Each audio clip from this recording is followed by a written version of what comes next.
Hello भक्तों, जय बाबा री। तो मैं आज बाबा रामदेव जी की जो भी पीढ़ी की बात कहना चाहता हूँ। भक्तों को सबको निवेदन है, मेरी विनती सुने। क्योंकि बाबा रामदेव जी से 37 पीढ़ी पहले की बात मैं आज बताना चाह रहा हूँ। तो गणपति शिष्य गौरीपत ज्ञान संदन गुणराज पंच कालू महाराज आज बाबा रामदेव जी महाराज की कथा रसे दे मती गणराज सिद्धि चंदन गणराज को नमस्कार और आंड रामदेव जीवन कथा मती दे। तो दे रणु पुराण जब जब भक्तों पर भीड़ पड़े तब तब वे प्रभु सेम आते हैं। कभी राम कभी नरसिंह कभी हरि प्रभु बामन बनकर आते हैं। तो प्रवृत्ति पर पाप पैदा होता भगवान कृष्ण सब सेम आते हैं। भैरव राक्षस के कारण ही प्रभु रामदेव कहलाते हैं। दिल्ली पर तोमर नाम का राजा का राज्य था। तोमर वंश का राजा था, एक राज था। इसी राजा ने अपने नाम से तोमर वंश चलाया। तभी से इसी राजपूत जाति को तोमर वंश जाति के नाम से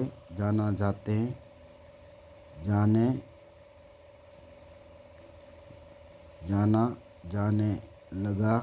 आज से लगभग 1000 वर्ष पहले इसी तोमर वंश में राजा अनंगपाल हुए। राजा अनंगपाल के एक पराक्रमी एवं योग्य राज थे। तो राज अनंगपाल अपनी प्रजा का पुत्र व्रत पालन करते थे, इसलिए वे प्रजा में एक लोकप्रिय राजा बन गए। तो परंतु उनके कोई पुत्र पैदा नहीं हुआ। तो राजा अनंगपाल के राजकंवर और कमला नाम की 2 पुत्रियां हुई।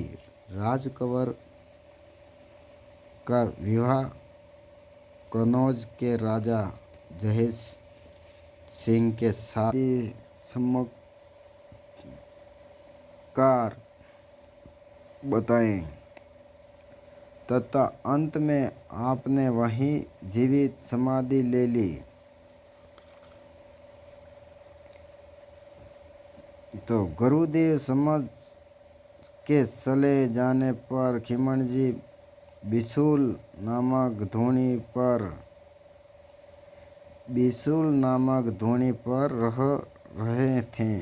गुरुदेव के एक अन्य शिष्य शंकर के आने पर इसी धूनी का भार उन्होंने शंकर को सौंप दिया। शंकर भी बड़े प्रेम से सेवा करने लगा और अंत में वहीं पर समाधि ले ली। रणजी नरेना गांव में स्थित धूनी पर सेवा करते थे। खिमणजी और रणजी के बाद खिमणजी के बड़े पुत्र हदमल जी ने दूध नरेना साखून और बिशुन में मंदिर बनवाए तथा पूजा की व्यवस्था की जो आज तक चलती आ रही हैं। तो खीमणजी और रणजी कमरस साखोन और नरेना आश्रम की सेवा में रहते थे। खीमणजी और रणजी क्रमश साखोन और नरेना आश्रम की सेवा में रहते थे। अधिकतर दोनों साथ साथ गांव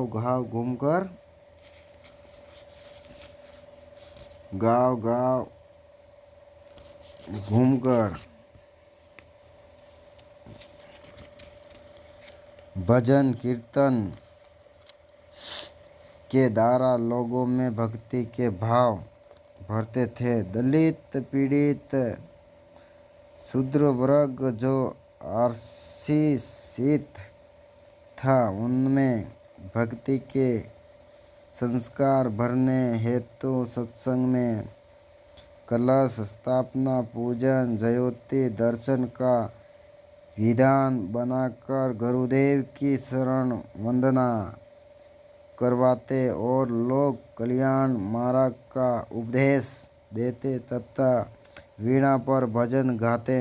उसे सुनकर लोग उनके शिष्य बन जाते थे। दूर दूर से गांवों के लोग उन्हें सत्संग में बुलाकर ले जाते। इन्हीं दोनों ने पूरे मारवाड़ में भक्ति का संस्कार कर दिया।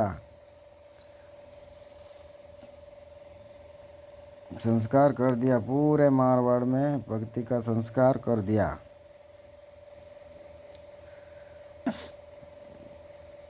तो उस समय मुसलमान बादशाहों के धर्म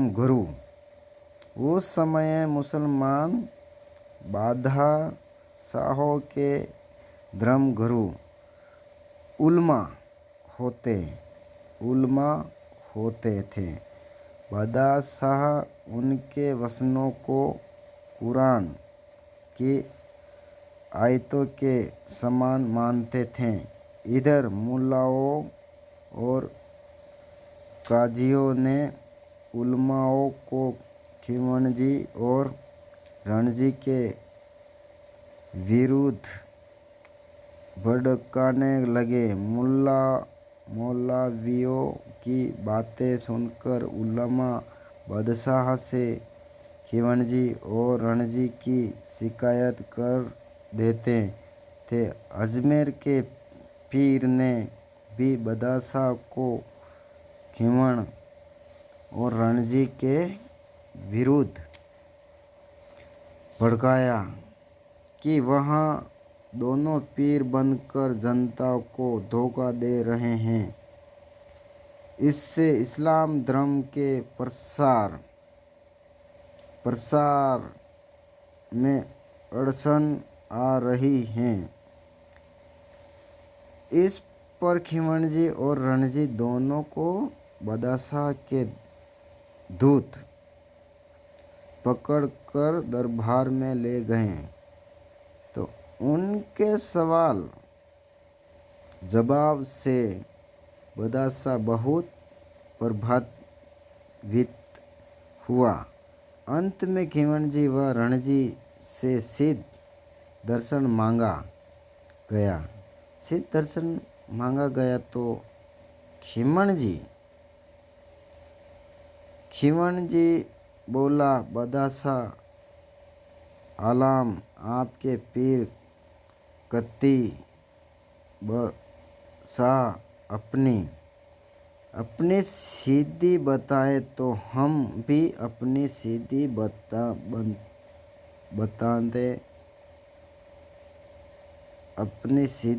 बताने को तैयार हैं।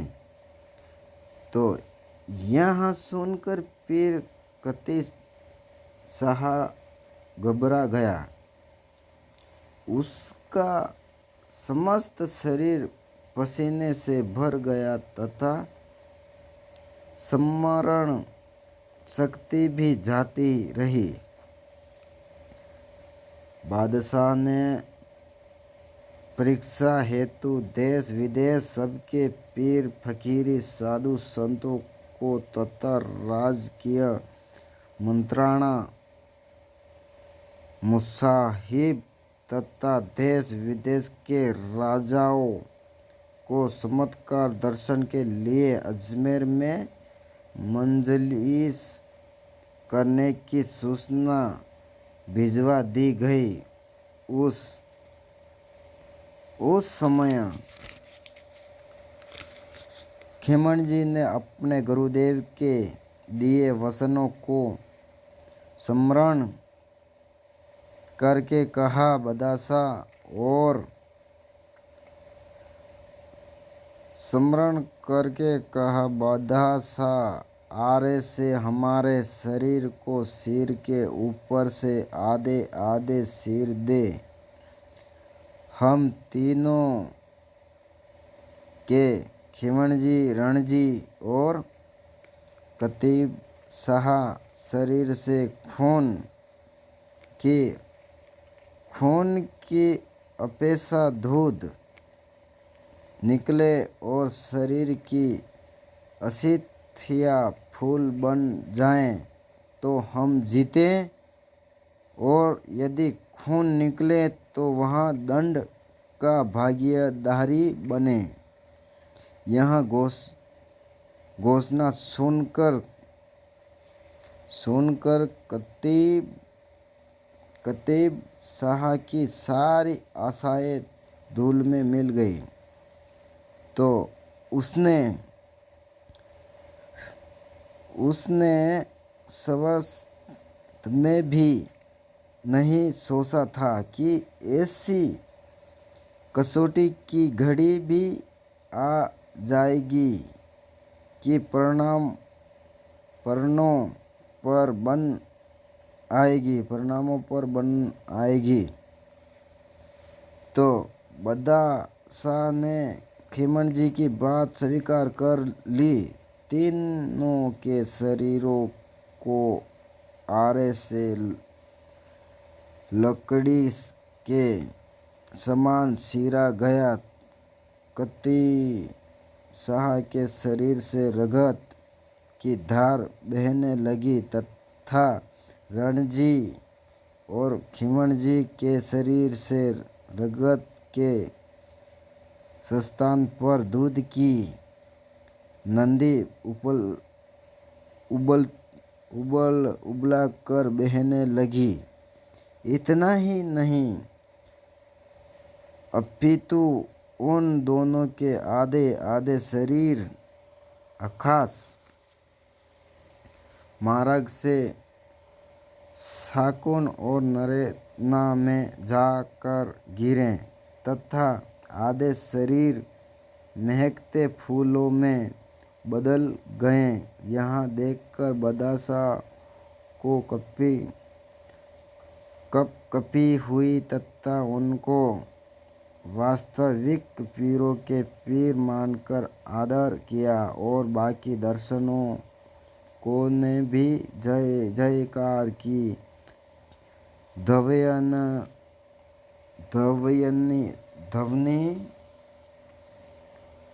ध्वनि से आकाश को गूंजा दिया। इधर शाकुन में खेमणजी के पुत्र